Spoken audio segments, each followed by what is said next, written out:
फराह खान हमारे साथ हैं। फराह खान को आप, हम और पूरी फिल्म इंडस्ट्री एक बहुत ब्लंट इंसान की तरह जानती है, जो कि पूरी स्पष्ट बात करती हैं, अपनी बात स्पष्टता से रखती हैं। एंटरटेनमेंट का जरिया बन चुके थे शाहरुख, मैं, मेरा पति, and it was not a nice thing. एक बहुत ही अंदर से एक अच्छी फीलिंग नहीं आ रही थी, और मुझे पता है शिरीष को भी नहीं आ रही थी, गौरी को नहीं आ रही थी, शाहरुख को नहीं आ रही थी, मेरे भाई को नहीं आ रही थी।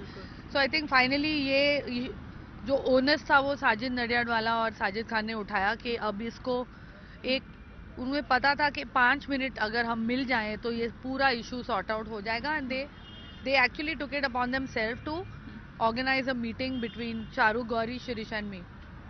और जब हम मिले इंस्टेंटली, आई मीन गौरी ने इंस्टेंटली उनसे कहा कि ये फारा का घर है और उसे कभी भी पूछ के आने की ज़रूरत नहीं है, एंड आई थिंक वहीं इशू सॉल्व हो गया था। तो डिसॉल्व हो गया इशू फराह, लेकिन पूछना फिर भी चाहूंगी कि कोई खटास तो नहीं रहेगी आपकी, और क्योंकि आप और शाहरुख, पूरी इंडस्ट्री ये जानती है, अब हर कोई जानता है कि आपकी और उनकी दोस्ती जो है वो बहुत पुरानी है। वो बहुत 20 साल हो गए हमारी दोस्ती को, इस साल 2012 में। तो इस झगड़े के बाद अब कोई, क्योंकि जैसे हमने, मैं कहूँगी कि हमने जाते जाते एक ऑलमोस्ट एक पैक्ट बनाया कि 31 जैन 2012 से पहले जो दो ढाई साल में जो भी हमारे बीच में इश्यूज थे, या जो मैंने कहा, उसने कहा, गुस्से में कहा, ह्यूमर में कहा, किसी ने कुछ लिख दिया या किसने आपको जाकर बोला, इसने बोला, वो सब हम उठाकर गटर में फेंक देंगे और उसका जिक्र अब कभी नहीं होगा,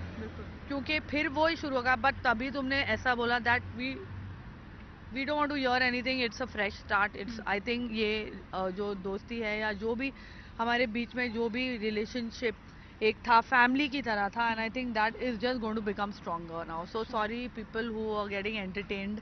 और एक हमने ये भी हमारे जहन में, मतलब जब हम डिस्कस कर रहे थे कि कोई भी उठकर, ऊटपटांग आदमी औरत उठकर हमारे फ्रेंडशिप और हमारे को एडवाइस दे रहा है कि हमें क्या करना चाहिए और ये गलत है और ये गलत है, तो अगर ये हमारे साथ हो रहा है तो we are definitely doing something wrong, and we are, this should not be happening.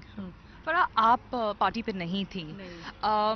कभी कभी मैं नॉर्मली इसीलिए पार्टीज पे नहीं जाती हूँ, और जाती हूँ तो 11 बजे निकल जाती हूँ। लेकिन फराह, जब आपको पता चला होगा कि क्या हुआ एपिसोड, कभी कभी ऐसा होता है कि एक हस्बैंड और वाइफ के वर्जन्स एक चीज़ पर अलग हो सकते हैं, या उनका ओपिनियन एक चीज़ पर अलग हो सकता है।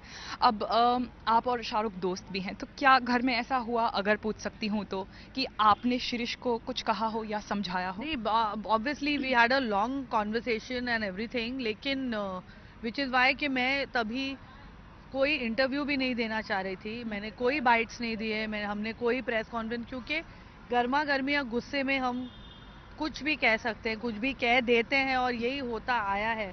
But it was very unfortunate, I would say, और ऐसा वापस कभी नहीं होगा। बिल्कुल। अच्छा, आपको और शाहरुख को हम सेंस ऑफ ह्यूमर के लिए भी आप लोगों के जानते वो हैं, भी तो हमने डिसाइड किया कि हमारा सेंस ऑफ ह्यूमर सिर्फ हमारे पास ही है, तो we should be friend, because nobody else seems to get our sense of humour. हाँ, सब लेकिन ऑफेंड हो जाते हैं। सॉरी किसने पहले बोला आज? इसको स्पोर्टिंगली लीजिएगा। मैं ये एक्चुअली आई थिंक सॉरी किसी ने बोला ही नहीं, अच्छा, अब वो सिर्फ हग और रोना हुआ, और उसमें सॉरी बोलने की कोई नौबत ही नहीं आई किसी की।